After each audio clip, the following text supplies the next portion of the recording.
గం గణపతయే నమః. హరి ఓం. గరుడ మహాపురాణంలో వెంకటేశగిరి యాత్రాక్రమం గురించి చెప్పుకుంటున్నాం. శ్రీకృష్ణ పరబ్రహ్మ ఈ విధంగా చెప్పసాగాడు. పూర్వసర్గమందు సోముని పుత్రిక నా భార్య అయ్యింది. ఇప్పుడు జాంబవతి అయిన ఆమె నాకు ఇష్టురాలు. పక్షీంద్ర, వారి మధ్యలో కొంచెం అధికురాలు. రుద్రాదుల కంటే 5 లక్షణాలు తక్కువ గలది. రమయందు ఎప్పుడు బలమైన ఆవేశమున్నచో అప్పుడు ఆ కేశవుడు ప్రియుడుగా ఎరుగబడుచున్నాడు. కాలగతిలో ఆ ఆవేశం సన్నగిల్లినప్పుడు అప్పుడు వారిలో సామ్యం గోచరిస్తుందని మహాత్ములు చెబుతారు. లక్ష్మికి ఆవేశం కొంచెం మాత్రమే ఉంటే వారిలో నిత్యం కొద్ది ఆధిక్యం గోచరిస్తుంది. గరుత్మంతుడు ఈ విధంగా అడిగాడు. కృష్ణ, వారి మధ్యలో జాంబవతి ఏ విధమైన ఆరాధన చేసింది? విశ్వమూర్తి, నా యందు దయ ఉంచి ఆ విషయం వివరించు. వారి ఎందుకన్నా ఆమెకు గల ఆధిక్యమేమి? గరుడుడు ఈ విధంగా పలుకుగా భగవంతుడైన దేవకీపుత్రుడు మేఘ గంభీర వచనాలతో వినతానందునితో ఇలా అన్నాడు.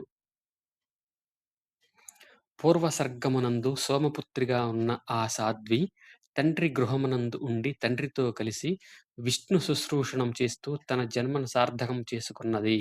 నిత్యం సత్పురాణాలను వింది. ఎల్లప్పుడూ విష్ణు పాదాలకు ప్రణామం చేసింది. నిత్యం తరింపజేసే విష్ణువుకు ప్రదక్షిణం ఆచరించింది. ఆమె విష్ణు స్మరణం ఎల్లప్పుడూ చేసింది. ఖగేంద్ర, తండ్రితో కలిసి ఆ కన్య శ్రవణం వల్ల విరక్తి పొందింది. కోశం, మిత్రులు, ఏనుగు మున్నగు వాటిని, విలువైన రత్నాలను, గృహం మున్నగు వాటిని, సమస్తమైన దానిని నశించిపోయేదే అని భావించింది.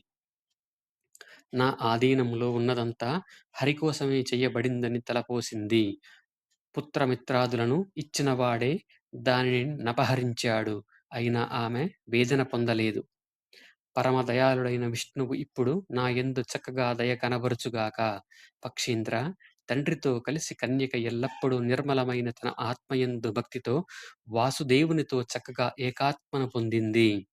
పక్షీంద్ర, ఆ దేవి యాదృచ్ఛికంగా లభించిన దానితో వృత్తిని తనకు సమర్పించుకున్నదై అవసరార్థం ప్రసిద్ధిగా ధ్యాన వృత్తిని చేపట్టింది. ఆమె తన ధనాన్ని విష్ణువు యొక్క పాదార విందములందే అర్పించింది. దుఃఖమనే సముద్రాన్ని దాటటానికి ప్రయత్నం చేసింది. ఖగమ, వాగింద్రియాన్ని హరి గుణాలను వర్ణించుటకు భక్తితో ఎల్లప్పుడూ సిద్ధం చేసింది. ఆ దేవి తన చేతులను విష్ణు దేవాలయను తుడిచి శుభ్రపరచుటకు ఉపయోగించి శరీరాన్ని ఆవరించియున్న మలదోషాన్ని పోగొట్టుకున్నది. అమృతోపమానమైన మోక్షాది మార్గంలో హరి సత్కథలను వినుటలో వీణులను లగ్నం చేసింది. అనాది కాలం నుండి వచ్చే విష్ణు ప్రతిమను సందర్శిటయందు నేత్రాలను సంసక్తం చేసింది. తన శరీరాన్ని, చర్మాన్ని సద్వైష్ణవులను తాకుటతోనూ వారి సంగమమునందు నిర్మాల్య గంధమును పైపూతగా పూసుకొనుటయందు వినియోగించింది. సంసార విముక్తినిచ్చే హరి పాద సువాసనలను ఆఘ్రాణించుటయందు తన నాసేంద్రియాన్ని ఉపయోగించింది. శోభ కలిగించే తులసి మున్నగ వాటితో కలిసిన హరి నైవేద్య శేషాన్ని భుజించుటయందు జిహ్వను సమాయత్తపరచింది. హరి యొక్క క్షేత్ర మార్గాలలో సంచరించుటయందు పాదాలను, హృషీకేశుని పాదాలకు నమస్కరించుటలో శిరస్సును వినియోగించింది. హరిదాస సేవతో హృదయమనే పీఠమందు కోరికను పెంచింది. ఉత్తమ శ్లోక జనుల చరించే మార్గంలో సంచరించింది. బుద్ధిని నిష్కామ పద్ధతిలో ఉపయోగించింది. వాగింద్రియాన్ని స్తవనానికి అంకితం చేసింది. ఇట్లు ఎల్లప్పుడూ మనస్సుచే కార్యరూపమునంతను పరమేశుని పాదాలకు సమర్పించింది.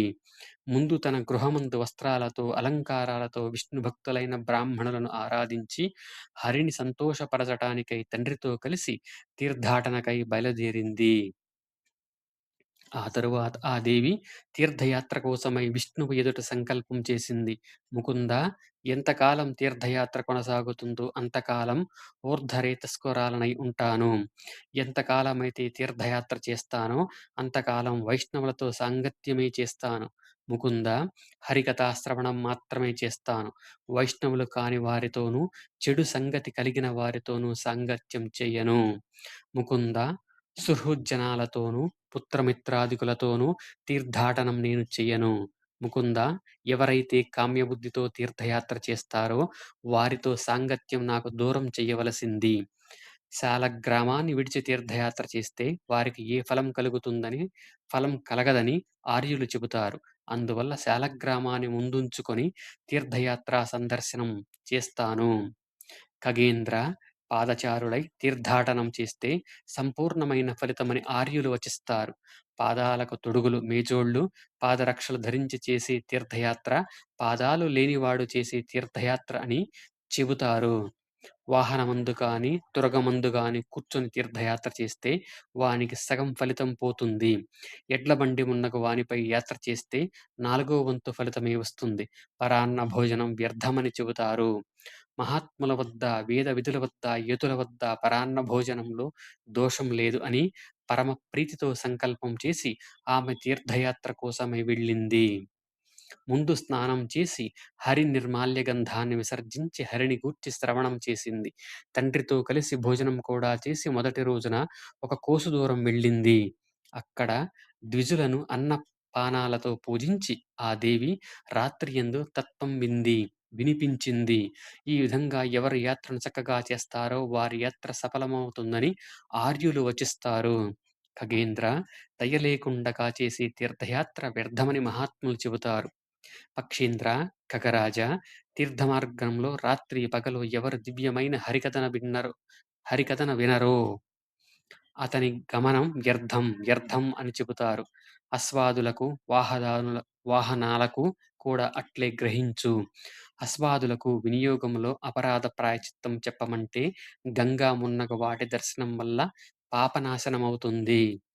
క్షేత్రస్థుడైన విష్ణువు యొక్క దర్శనం వల్ల, మార్జార దర్శనం వల్ల కలిగే దోష ప్రాయశ్చిత్తం చెప్పమంటే ఆ విషయంలో అపరాధమంటే పాపనాశనమవుతుంది. పూజ చెయ్యని వాని అపరాధమును చెప్పమంటే క్షేత్రస్థుడైన విష్ణువు యొక్క పూజనం వల్ల ఆ పాపం నాశనమవుతుంది. జపాదులు చేసేవారి అశ్రద్ధ పాపనాశనం ఎట్లంటే విష్ణు ధ్యానం వల్ల వెంటనే అఘనాశనమవుతుంది. చిత్తానుసంధానం లేకుండా చేసిన కర్మ అంతయు వ్యర్థమే అని చెబుతారు. ఖగేంద్ర, అందువల్ల హరి యొక్క పాప వినాశనమైన కథను విని విష్ణువునందు భక్తి కలిగిన వాడవుతాడు. హరి పాదాలకు సమర్పింపబడిన ద్రవ్యాన్ని పదే పదే చూచి ఖగేంద్ర పదే పదే స్మరించి భక్తి కలిగిన వాడవుతాడు. పక్షీంద్ర, ఆ కన్యక తండ్రితో కలిసి శేషాచలం పైనున్న శ్రీనివాసుని దర్శించుటకు వెళ్ళింది. ఆమె మార్గమధ్యంలో రమాపతి అయిన హరిని ధ్యానించసాగింది. శ్రీవత్సంతో రత్నాలతో అలంకరించబడి విశాలమైన శ్రీనివాసుని వక్షమును ఎప్పుడు దర్శింపగలను? 3 వళులతో ముద్రితమైన సుందరమైన శ్రీనివాసుని ఉదరాన్ని ఎప్పుడు వీక్షింపగలను? మహర్లోకానికి ఆశ్రయమై శంఖంతో సమానమైన శ్రీనివాసుని కంఠాన్ని ఎప్పుడు చూడగలను? ఎల్లప్పుడూ అంతరిక్షానికి ఆశ్రయమైన మిక్కిలి గుండ్రంగా ఉండే శ్రీనివాసుని నాభిని ఎప్పుడు సందర్శింపగలను? జనలోకానికి ఆశ్రయమైన మురారి యొక్క వదనాన్ని ఎల్లప్పుడు ఎప్పుడు వీక్షింపగలను? ఎల్లప్పుడు సత్యలోకానికి ఆశ్రయమైన శ్రీనివాసుని శిరస్సును ఎప్పుడు దర్శింపగలను? ఎల్లప్పుడు భూర్లోకానికి ఆశ్రయమైన శ్రీనివాసుని కటి ప్రదేశాన్ని ఎప్పుడు వీక్షింపగలను? ఎల్లప్పుడు తలానికి ఆశ్రయమైన శ్రీనివాసుని ఊరు ప్రదేశాన్ని ఎప్పుడు చూడగలను?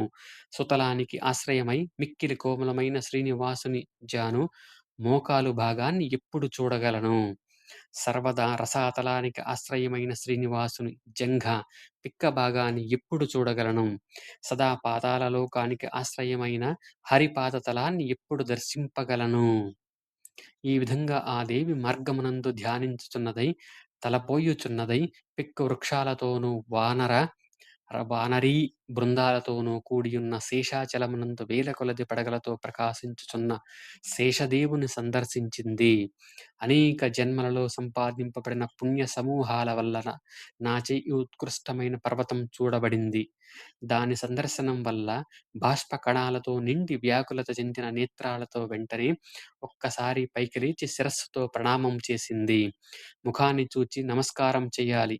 పృష్ఠం మున్నగు భాగాలను చూచి నమస్కరించడం యోగ్యం కాదు. అందువల్ల దానికి ఎదురుగా శాలగ్రామము నుంచి ఆమె 12 సార్లు సాష్టాంగ ప్రమాణ నమస్కారం చేసింది.